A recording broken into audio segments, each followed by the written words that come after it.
Well, I'm glad he said, and now for something completely different, which was my favorite Monty Python movie. So yes, today I want to explore with you the convergence of a couple of phenomena, one that's very familiar to you, and the other perhaps a little bit less so.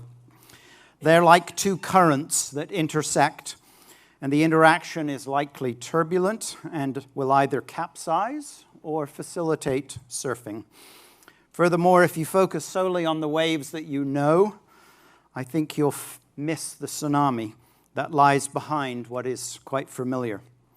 The outcome for you personally will likely have more to do with character than competence, with leadership behavior, like Jeff reminded us, rather than technology innovation. So let me first start on some familiar ground, the digital transformation of insurance. And early in my career, I spent a quite instructive 17 years inside Kodak as digital technology disrupted the photographic industry. In the early 90s, this was a thriving oligopoly. I was in the yellow box. You know what the other colors meant. 30 years later, we take far more pictures than we ever did, except all the names have changed. Many believe that the digital journey for insurance will be different. I tend to agree. I kind of hope so for all of us.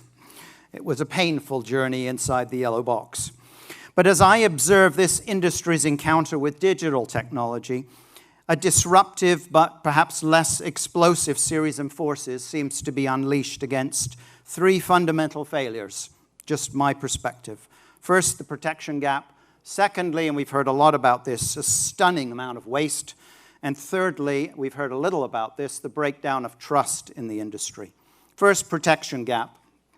With the loss of investment returns, and Jeff reminded us about negative bond yields, and the dependence for real earnings growth on now falling squarely on expense and loss ratios, insurance has become an industry focused on optimizing its existing business model.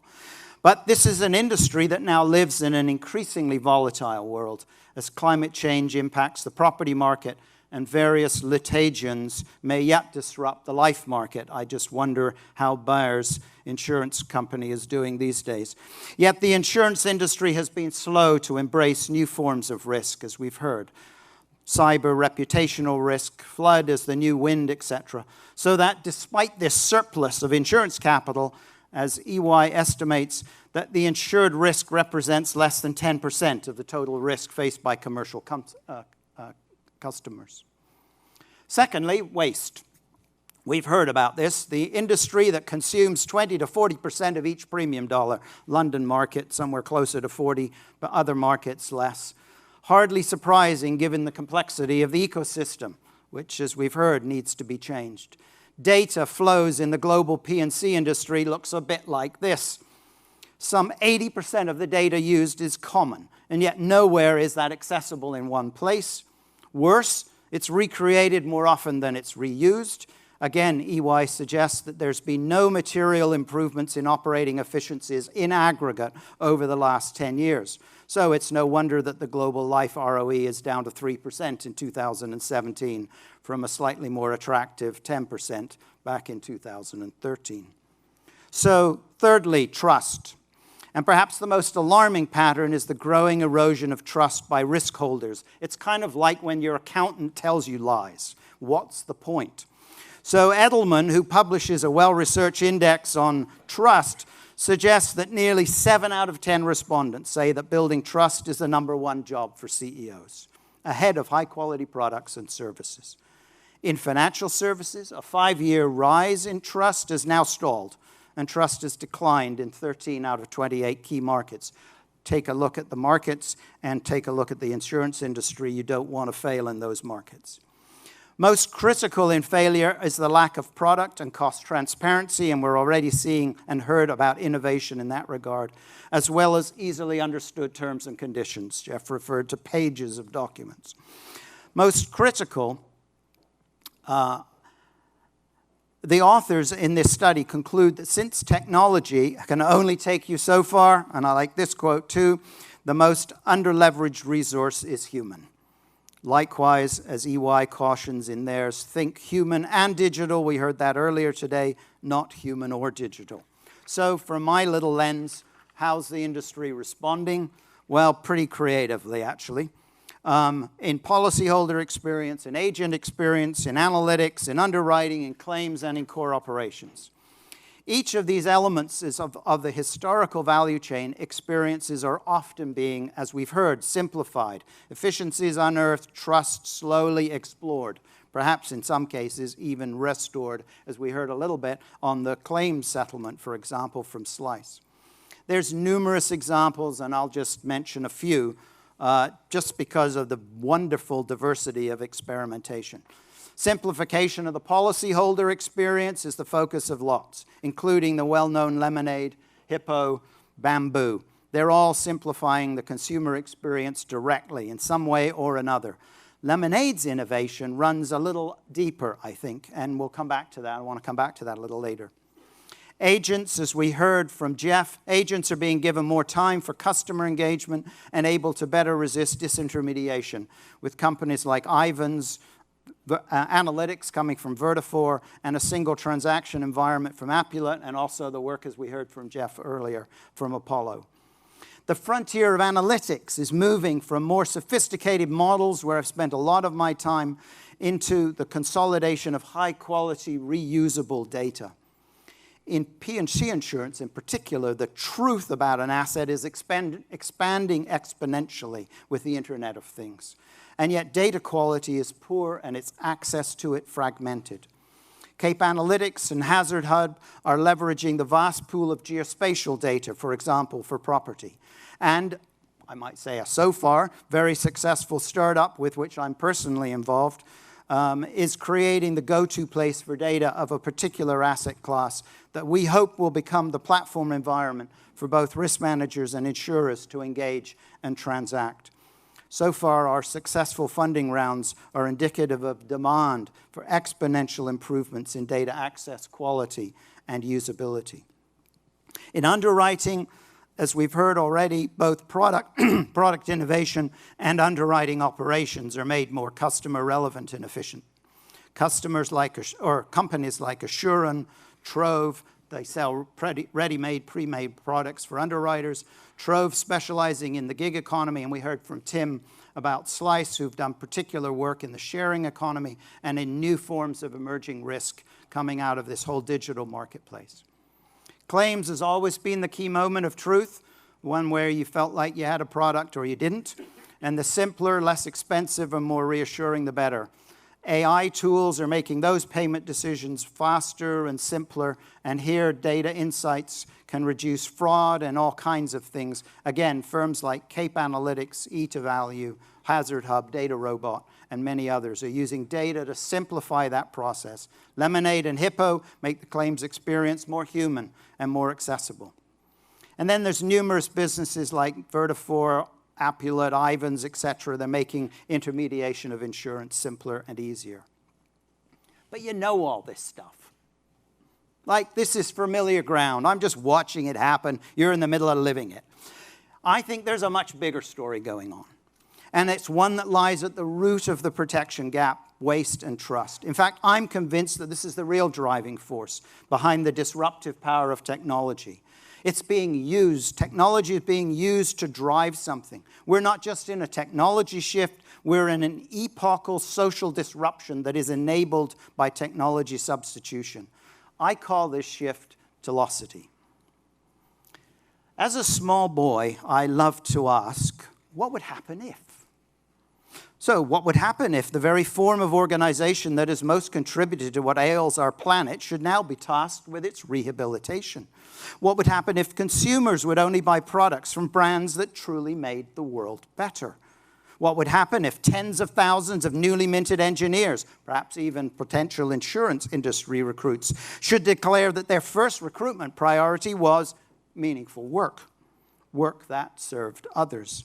What would happen if hundreds of thousands of friends networked together into fluid and ever-shifting groups could compel global companies to rescind orders, withdraw products, make transparent their secrets, declare openly their intents, and reverse their strategies? What would happen if a company found a financially viable way to sell insurance and help a charity? What would happen if groups of employees challenged management on who should be the company's clients? What would happen if the CEOs resisted their trade-hungry shareholders or refused to issue guidance and focus their business on its long-term future? Or if a $6.5 trillion investment firm wrote to its investee companies to advise them to find a meaningful social purpose? What would happen if entire business schools were dedicated to raise up social entrepreneurs and whole communities set out to ensure that no one was found hungry amidst the abundance of good food? What would happen if Fortune magazine reported in 2019, like 2.5 weeks ago, that most Americans and nearly 50% of Fortune 500 CEOs say that the corporation should be making the world better? What would happen if the round table actually redefined the corporation? Then, last week, what happens when the cover of The Economist picks up the story? These and myriad other examples are real. The world of business is being fundamentally changed, one heart and mind at a time, for the better. Telosity, I think, is real. And so, read it, is the debate. Finally, the fight is on. It's going to be fun. While I can only, however, bear witness to the last 30 years I've been watching this in business, I think our shared story goes back centuries. The seeds of the transformation we see today were sown prior to the Industrial Revolution, before Liberty Bells and Mayflowers, in the radical thoughts of astronomers and mathematicians. Copernicus taught us that the universe did not revolve around the earth, while René Descartes opined, "I think, therefore I am." And so, rather short view of history, the Enlightenment's rationalism took root, spawning a scientific revolution and releasing the voracious firestorm of industrialization. Reason became our dominant way of knowing, quietly unleashed from the dark mills of England's industrializing north and the slave-fueled plantations of her colonies. Economic rationalism became the theory of the era. Doesn't much matter how, the collective action seemed to say, making money makes sense. In this 19th century revolution, a mighty new testing ground emerged, and economic rationalism was set loose across the wide open plains of the uncharted Americas, where soon personal freedom and corporate personhood would soon be locked into the laws of the land. For despite the cautions that the liberty expressed as economic self-interest would somehow need to be balanced with the needs of society. But individualism was already in its ascendancy, enshrined by a durable constitution safeguarding individual liberties. 2 centuries later, the effects of such liberated individualism leave little doubt as to why the Australian neurologist Viktor Frankl recommended that the Statue of Liberty on America's East Coast should be supplemented by the Statue of Responsibility on its West Coast.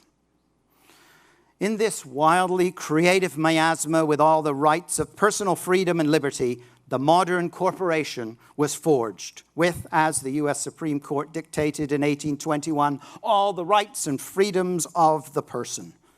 This is the DNA of the modern business. All the rights granted to the individual to pursue life, liberty, and presumably happiness. In other words, a really good next quarter. But none of the responsibilities. The modern corporation became the epitome of economic rationalism, and what a magnificent ride it has had. For by the end of the last century, it was hurtling along, later fueled by the post-World War recovery and the clever pivot during which the swords of war were hammered into the plowshares of consumerism. For fueled by the imagination of Madison Avenue, where I've spent another 25 years, advertisers reshaped generations into 20th century consumers. And quickly the dark days of wartime's rationed just enough were drowned out by the frothy cries of more. And when meager personal savings ran out or were inflated away, debt paved the way to still more consumption. It was the burgeoning heyday of boomers and brands, and the corporations were in their ascendancy. By the time I entered business in the early 1980s, growth was still profitable, primarily because the tools of the quality revolution in Japan were slowly drifting across the Pacific. Eschewed by their US colleagues, quality innovators Deming and Duran found a willing Japanese audience who needed a competitive edge in both automobiles and emerging consumer electronics. Their success disrupted the US car industry, and by the time I started consulting at Kodak, clearly a futile gesture, in 1991, quality was the focus. Deming, whose skills were honed on the efficient manufacturing of missiles, introduced tools that gave the world the Toyota production system. And the science of optimizing production was fully launched. Some of those tools are finally being caught up with by the service industries about 30 years later. For the decade of the 90s, the elimination of waste fueled the ability of countless businesses to keep their shareholders happy, with earnings growth even as revenue growth grew sluggish. The agile philosophies in software, we heard about those also just a few moments ago, are descendants of these quality tools. The powerful demands of a shareholder value maximization had a partner in cost optimization. And as the corporation became more and more expert in just one simple thing, making money. Now, in our story, the mutual values of this industry, the insurance industry, were swept up in demutualization and in corporatization. Corporations were damn good at it. They still are, some. But something's different now. It wasn't enough. As is often the case, with the turn of a century, a little reflection seemed to take hold for us all. Something was not right. We had reaped the collective dividends of 50 years of relative peace and prosperity and had all the stuff that money could buy and invent, and yet happiness seemed often elusive. An angst began to take root in the Western psyche, and more rivers ran foul and needed cleanup. Farmlands eroded and were even themselves toxic. The oceans, once endless, seemed diminished, full of plastic and perhaps even rising. And beyond environmental issues, all this wealth was increasingly concentrated in fewer and fewer wallets. Social fragmentation and tribalism seemed more extreme than the world has seen in decades. Amidst the abundance, something vital is missing. For the first time in several generations, parents began to wonder if their children's lives would actually be better than their own.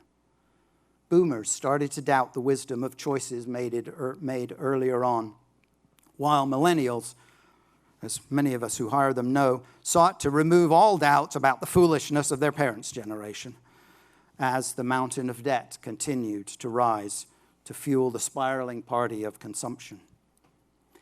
The wheels nearly fell off the bus in 2008, but we managed to totter on with the help of massive public debt and, more recently, some corporate tax relief. As the collective angst grew, though, more acute, expectations, behaviors began to change, and business, the entity, was in the crosshairs.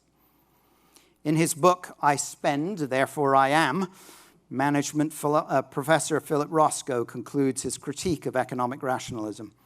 Humans are not distinctive because we truck, barter, and exchange. We're distinctive because we treat others as persons, distinctive in our ability to empathize with, commit to, and understand one another, and to build relationships that are strong and mutually nourishing. Through its systematic assertion of self-interest, economics has undone our capacity for relationship. In an age of unprecedented wealth, we are unhappier than ever before. This is the true cost of economics, he says.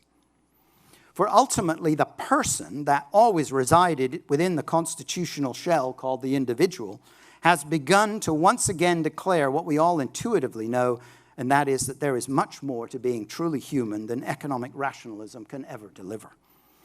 As humans, we demand meaning, and we look to our institutions to deliver it, or at least we used to. Our political institutions are now often fueled by anger, gridlock, and tribal protectionism. Polarized political forces and short election cycles mean that the pendulum of power swings wildly, leaving our governments held hostage. In his recent book, Stephen Harper suggests that people from somewhere in particular, are sick and tired of being dictated to from people who come from anywhere. For globalization may well be failing as an ideology. We'll see. Educational institutions promise to equip the leaders of tomorrow for meaningful contribution and prosperous careers, only to saddle their graduates with debt, and they are notoriously resistant to real systemic change. My 95-year-old father still has the scars from this particular place where I grew up as evidence. Religious institutions, interesting. Notice where we are. Business meeting sitting next door to a cathedral. Religious institutions, once the providers of transcendent meaning, are now in precipitous decline. Amidst the hubris of humanism and secularization, they are themselves tragically corrupted by historic abuses of power. And so, people turn to business. In many ways, the worst institutional culprit of the mess, and yet perhaps the most agile institutional form of all. For within business, we see an ever-evolving response to the growing disquiet caused by decades of efficiency and excess. And this business response is taking root in radical and profound ways. As one of my CEO clients from Silicon Valley said to me a few months ago, "Chris, the new purveyor of meaning for our society is the corporation, which is why I'm going to build another business." In his case, a quite successful insurtech startup. Here, amidst the discontent of lost illusions and spurred on by the rampant hope of a long list of what would happen ifs, is the birthplace of Telosity, a movement to harness the latent power of business to do something better than we've ever known or to expect of it, something more right for society, far more than simply the absence of evil. We actually are seeing something good being created. And as is so often the case, the marketers sniffed out the opportunity first. And brand builders started to notice that brands with a social purpose did better.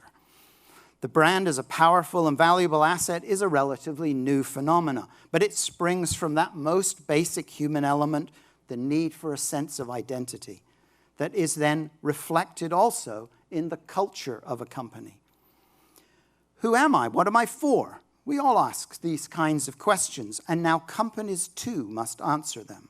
What the marketers and the brand builders instinctively know is that we are actually asking brands to be more, which requires far more than a social purpose slogan or a sustainable product line. In fact, it demands the reshaping of who the business is, not just what it does.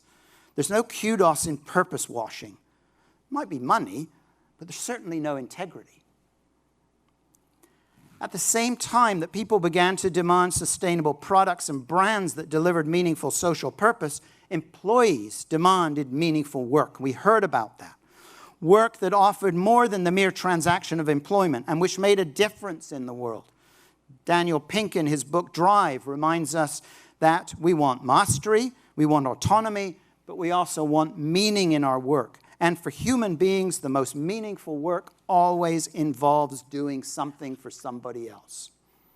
In this age of authenticity and transparency enabled by 24-hour news cycles and social media, we demanded that the visible identity of a company, its brand, must be a true reflection of its more hidden identity, its culture. What brands promise simply must be true, else the metaphorical pitchforks will gather in the town square of social media and set management teams and boardrooms aquiver, or worse, alight.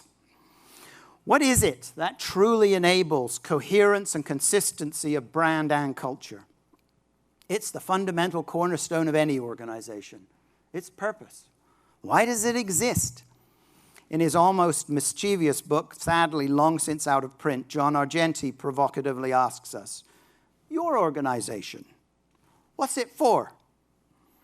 To which he adds but one other most fundamental question, "And how are you getting along?" Purpose and its measurement, he skillfully argues, are the hallmarks of any organization worth its salt. So here we are at the crux of it, the identity of a business whose brand and culture must satisfy demands for social benefit and meaning simply cannot continue to exist solely for shareholder value maximization. How we get to the next stage? That's a tough journey. A business that delivers meaning to consumers and employees must always serve something, or more specifically, someone beyond itself and its owners. And we are starting to see the radical transformation of business, not its abolishment, but its transformation right before our eyes. Let's come close to home. The roots of the insurance industry are in this now very modern soil of doing good work. From the Chinese and Babylonian traders who would redistribute wares to avoid catastrophic loss, to Hammurabi's Code of 1750 BCE, which introduced bottomry to protect the ship owner, the guilds of middle-aged England did good work for guild members if they lost their shop, providing a safety net not available to farmers who then left the land and moved into the growing cities. Group coverage continues to do the work today. The 1666 Great Fire of London triggered fire insurance and fire brigades. Wearied travelers first found their coverage from their namesake in 1864.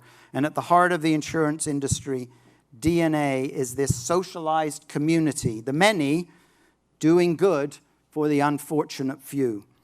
Somehow, in the corporatization, that mutuality was lost, and this risk was being transferred back to the consumer for all but catastrophic losses. There were never supposed to be winners and losers in this relationship, and certainly just no losers. But the modern corporation places shareholders above all others. The corporate breach of trust that characterizes today's consumer relationships represent a large opportunity to do good work and to rebuild trust. And while I think there are encouraging signs, the efforts are far from enough.